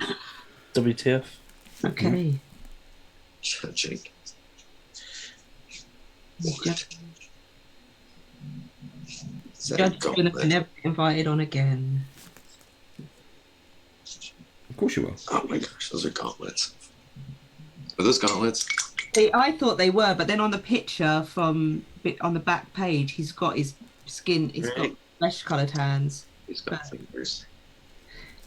If you want him to have gauntlets, he could have gauntlets. Like maybe it's cold where your one is, and he needs his mittens. Mittens. That's Yeah. why it's blue. Mittens. So blue, yeah. It's so cold. So cold. Just so cold. That's why he's so evil. He's just super angry that he's always in the cold.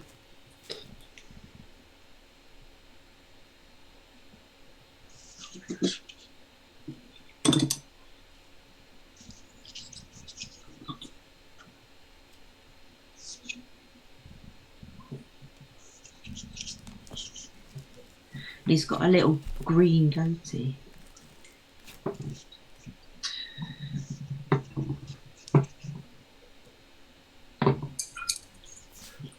Just thankful everybody can't see the ham-handedness that I'm actually doing this.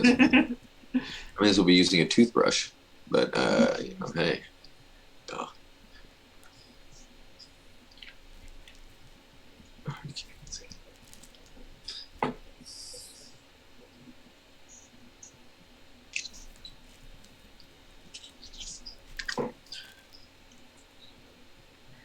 And then once the skin is dry, you can put a brown wash on it, like the sepia.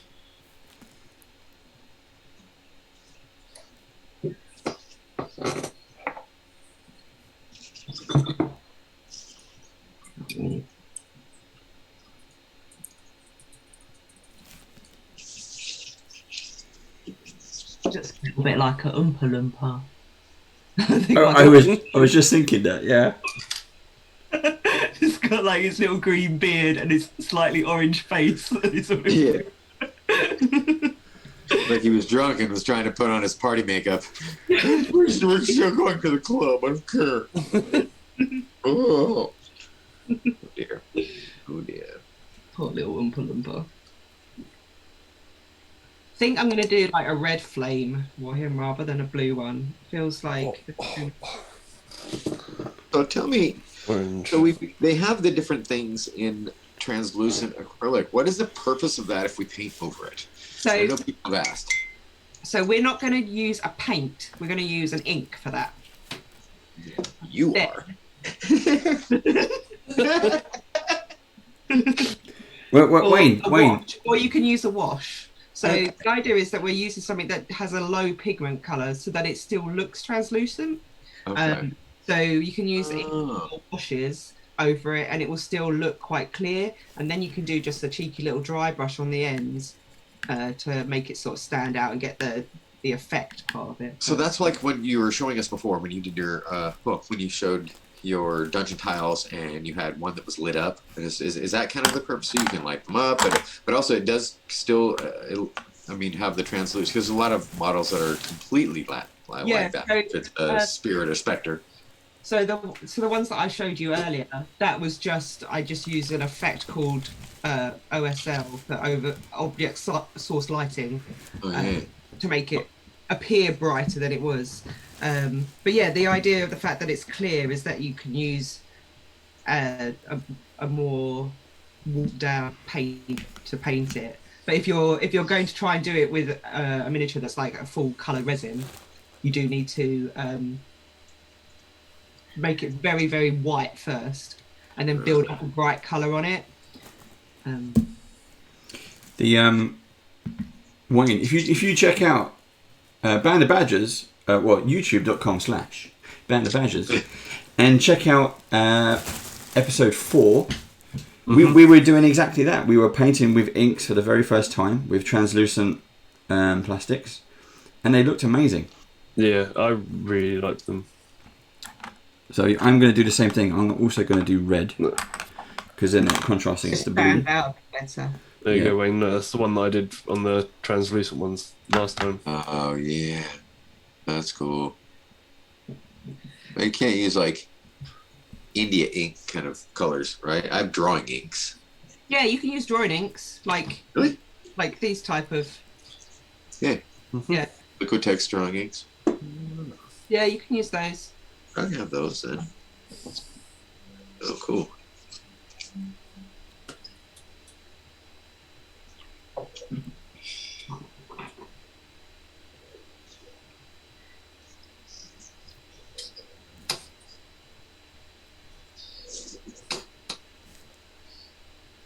I'm gonna just add a little bit of yellow ink to the very top of it while it's still wet, so it blends a bit. Have you ever done, Angela, have you ever done, like at conventions, live painting when you get like classes? You do? I did it at Dragon Meet last time we were allowed to see each other in person. Was you doing painting now? I thought it was gaming you were doing. You were. No. So I did a live stream from one of the rooms. They let me have a room. It was Reaper sponsored it. Oh, cool. But yeah, I invited people in, so I had loads of miniatures and we sent loads of paints, and I set them all up on tables, and then we had a live stream where I taught how to paint the miniature, and we did some like we looked at painting tartan and cloth and skin tones.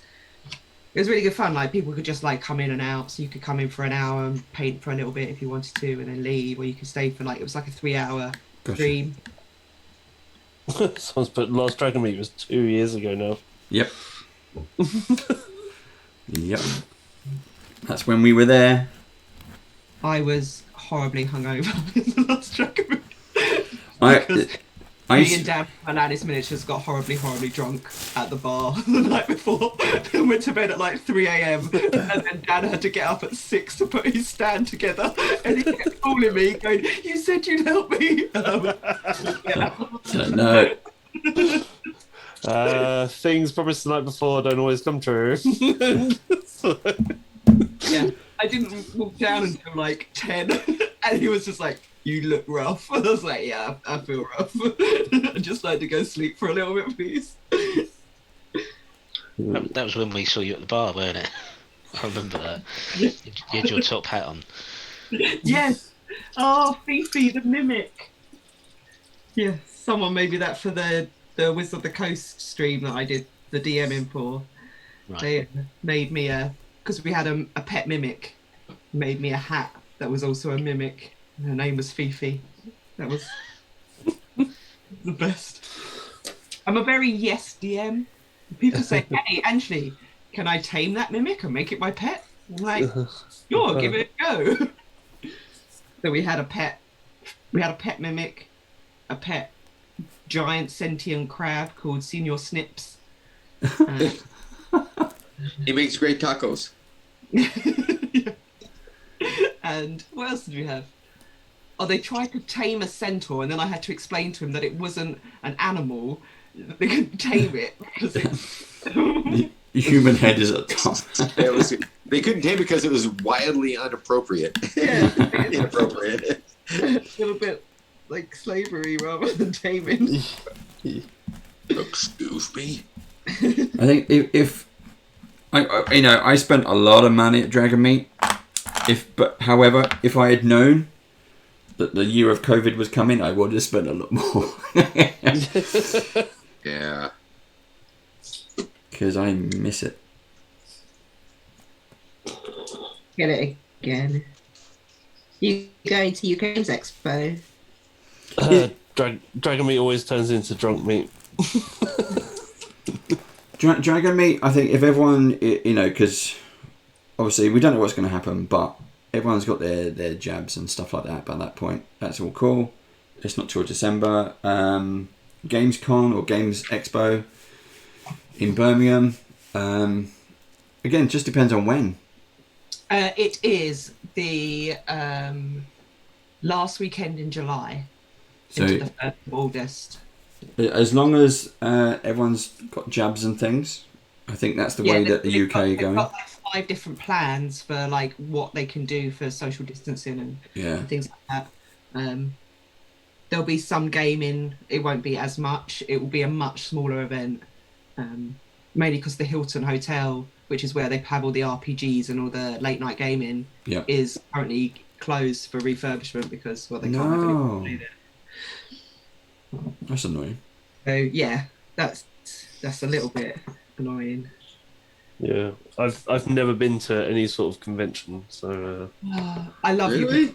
you. yeah, It is. Oh no. yeah.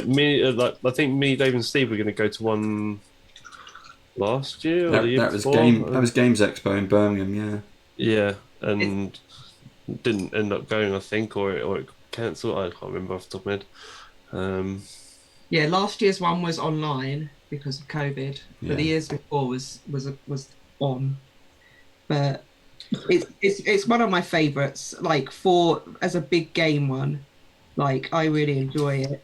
I'm normally there working, but even working, like I like to see everyone and get to play some games and talk to all the nerds and be really cool in a nerdy way. It's definitely one of my favourites. And then just last year I was meant to go to Gen Con and didn't because COVID. And then this year it's online again. So who knows?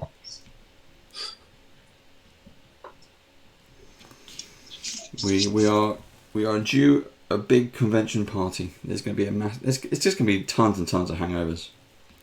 Yeah, it's going to be so good. Yeah. Right. That is it. It is time up, painters. Because we need to get judged. Dun, dun, dun. So I got that much done. I got some shading on the face, but not. That's cool. That's nice. So really, all I would do is to paint the book. So I probably give the book a red cover, and then like I use the same color that I use for the skin on the inside for the pages, and then I put some metallic on like his little belt design thing, and re-green his beard because I've lost the greenness of his beard with the wash. It was a pretty quick, easy one to do. Oh, and the brown for the staff. And then I would probably put some red, like some red across here. So like, because the flame is obviously bright, it's going to shine a bit of light onto it. So I would use the ink and water it down a little bit, and then just over the face here and just up the arm. And that would just make it look like it was glowing. That's cool. Yeah, that's something I'd like to get into more, is learning like glow effects and like radiant light effects on things. Yeah, I really like when you can get the OSL effect really, really good. Like it's just chef's kiss. Yeah. Sometimes it goes terribly wrong. You have to make sure that the paint is at the right consistency to do it, because if it's too thick, it's just going to look like a big blobby mess, like you messed up. And if it's too watery, it's just going to run off. Okay. But I do recommend, if you're going to do OSL, to use like the contrast paints for that, because they're a really good consistency for it. For OSL, like there's like a really nice blue one. This one is really nice for. Oh yeah. So we do it again. Pens down. Steve, RoboCop. Let's go. I'm not cleaning my brushes. Pens down. Pens down. I had a paint explosion at one point. Tried to pour a little blob out and it went. So we're going to go switch back to some other cameras as we do that. We've already seen how good Angeli's little blue man mini is with the flames. I'm going to switch to the 0 cam, and then we can zoom in. So what we're going to do? Where is Wayne? Wayne. Let's have a look at your mini, Wayne. I will pin your. Here we go. So everyone is on. See if we can get it in focus. There we go. Kind of, maybe. Hold on. All right, let me see if I can get there. I got his face, his hands, and There we go. Blue. Yeah. Yeah. Did a bit blue for ice, I guess. Yeah. Like that thing. And I didn't have any. Well, I did have only one red ink, but I had blue ink. The highlights look good. Yeah. Well done, Wayne. Okay, now obviously, everyone, Wayne is not getting judged. However, you can still judge him if you want to. Judge me all you want. Come on, I know. I'm married. I got it. I got friends. So what we'll do is let's check out some of the others. I've got to find one. There's me. Let's put me on then. Bing. Okay, so this is my little dude. He looks a bit shiny. I think the face is a little too much paint on the face. I've drowned him out there, if you can see that. Let's see, I can only see. Oh, yeah, we go. There we go. There we go. Yeah. Okay. So he's a little bit blobby, a little bit shiny. the flame. So again, I went with the red kind of magic. The highlights was a bit of a mess. The wash is kind of, again, kind of sitting. This is the whole point, everyone, is to not be ashamed about being an amateur. It's about trying to give it a go. You can see how much paint is just kind of filled out of his boots. Yeah. He's got a bit of a blue puddle. And that is, if you had soaked that up with the brush, then that wouldn't have happened. Yeah. So that was slapped on, and then this guy.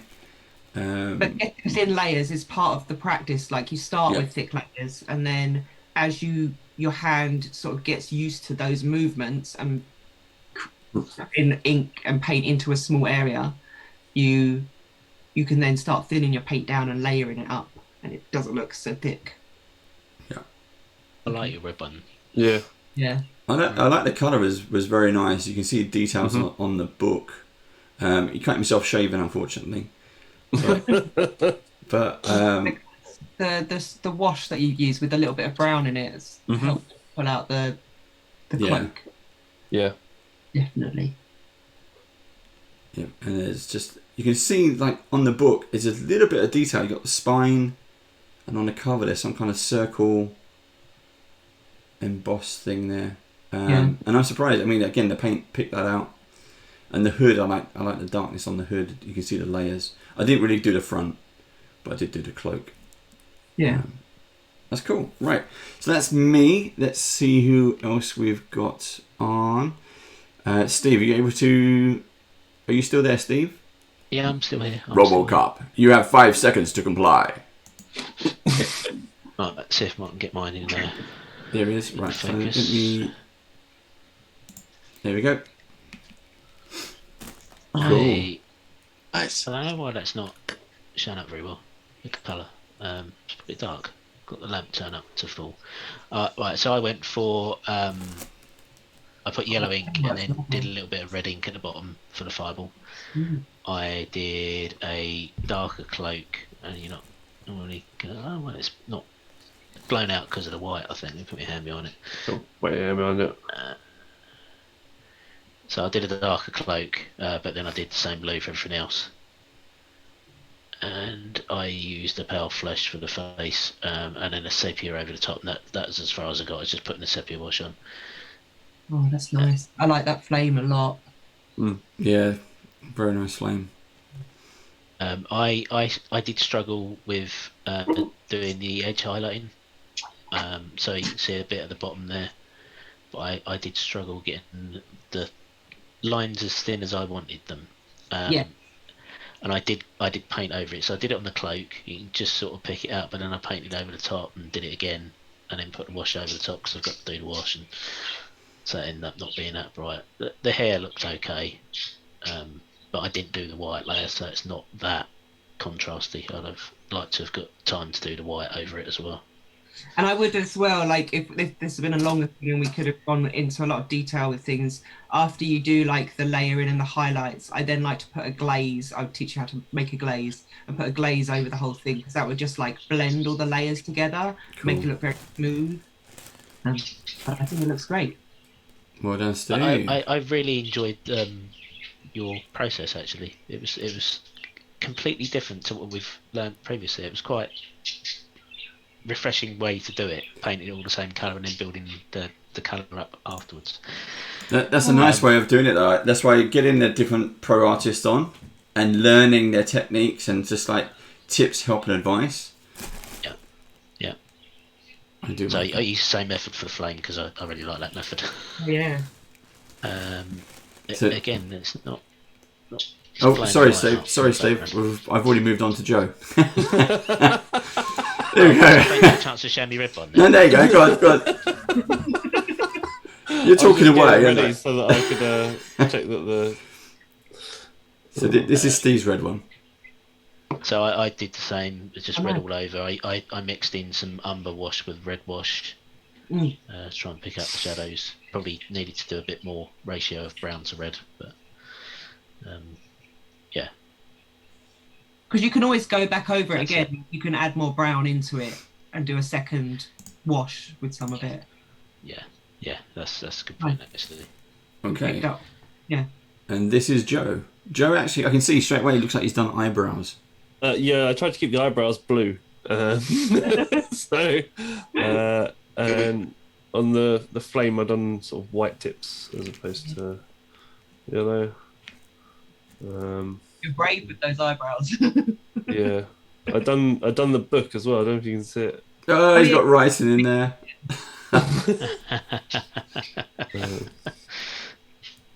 Yeah.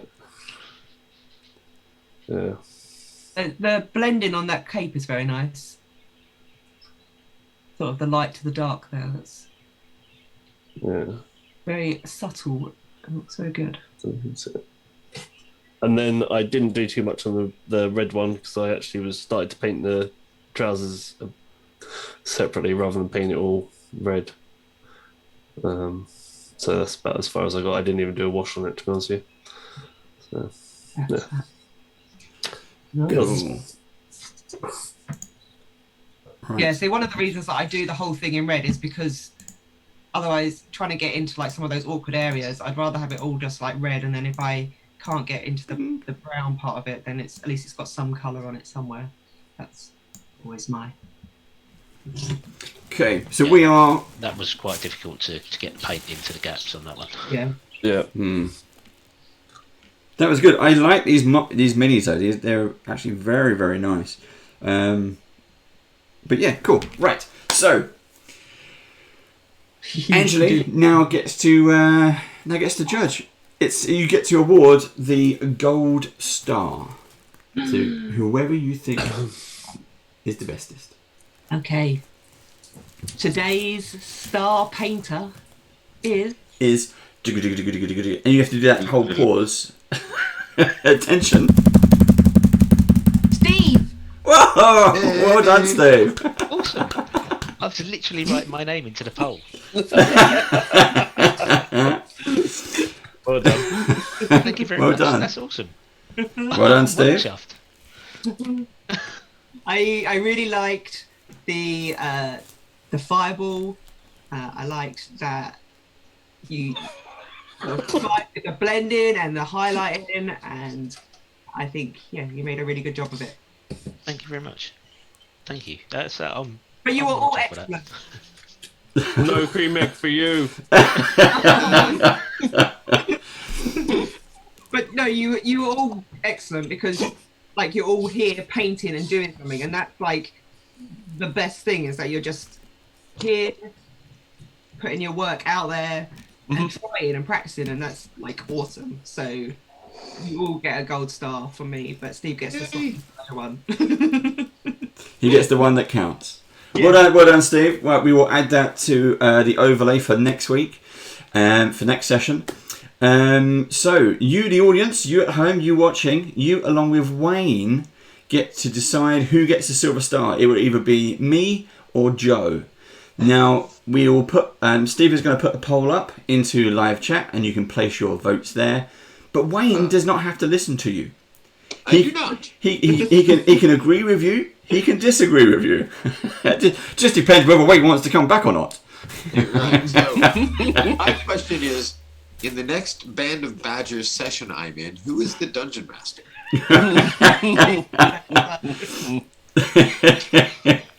I kind of cheat at a lot of things. So, let's see. I've been told I was excellent. It's a dad joke dance. That was from the audience. So don't judge me on bad dad jokes. Although I've got a lot of them.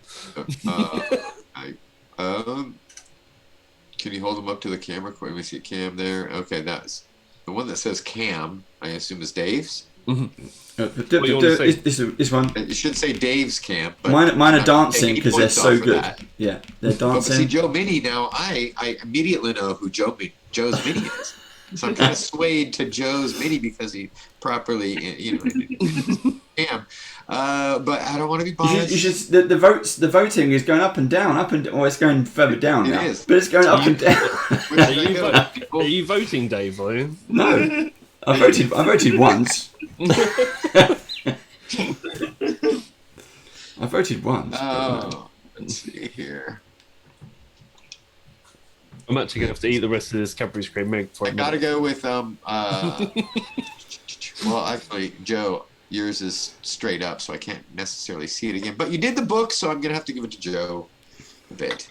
He did do the book. It was a very good book. Yeah. Thank See, you. mine was going to have real This is magic. like a follow along, so I didn't even go any farther than exactly what you were saying to me. Like, what, Joe? Cool. But I like it. Is that done then, Steve? Is that done? Well, yeah. Got it, I Steve. think at this stage, you're not catching up because there's currently a 19 vote difference. Ipsy said she fell asleep on the button. Yeah. Can you do that? Can you just keep pushing? And then It doesn't work. brackets, since Joe bribed me. I said her like 48 mini eggs.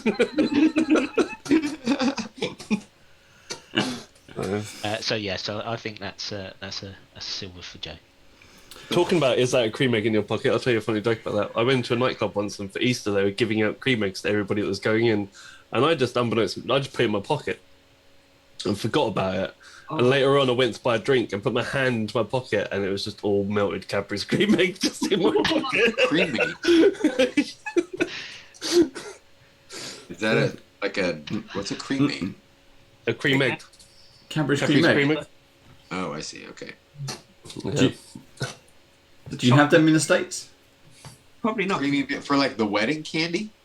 No. Joe, No, get you're one. like, Show him. They're like a chocolate egg filled they're with like a creamy Oh, fondant. cream eggs. Creamy eggs. Oh, hell yeah. They never make it into my pocket, though. They're always in my belly, unfortunately. Oh, my gosh. Yes. Oh, my God. That was a terrible mess. Cool. That Delicious. And you still, you still thought for a second, possibly I could salvage a little bit of it if I didn't tell anybody. yeah. So that is it, folks. Thank you very much for joining us. Thank you very much. If you painted along with us, some of you have sent in some artwork already. Please do keep it coming on socials at RPG Badgers. And we'll see you again soon. Well done, Steve, for winning the gold star. Yep. Well done, Joe, for winning silver. Thank you very much for coming back, Wayne. We'll see you again. Not on my show. Friday. Yeah, we'll see you Friday. And Angeli, thank you very much for doing it. Finally, we have someone in the bloody same time zone.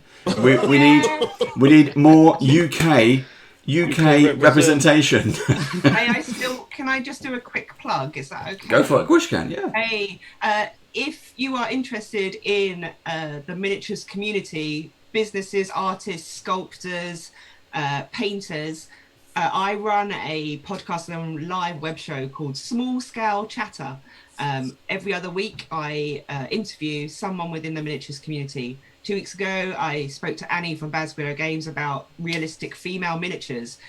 This week, so on Wednesday, I'm speaking to Ben from Cerberus Studios about creating a new miniatures company and also about toy photography and one of the fun things that he does. And I have someone booked in now from now until the fall, talking to all sorts of really cool people about what they do within the miniatures community. So if you're interested, it's live on Facebook and YouTube at 7 p.m. GMT.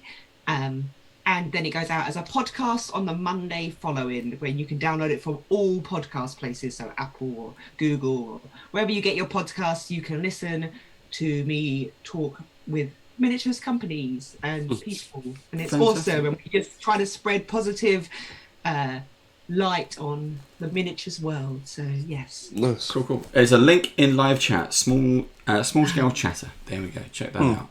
yes, my website check has it all out. the details. And there's also a link tree as well. We can put up the link tree link.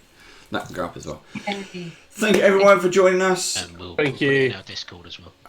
You'll again. Stay tuned. We've got so much going on this week, and it all ends with a big piss up. So do join us. We'll see you again soon. Bye bye.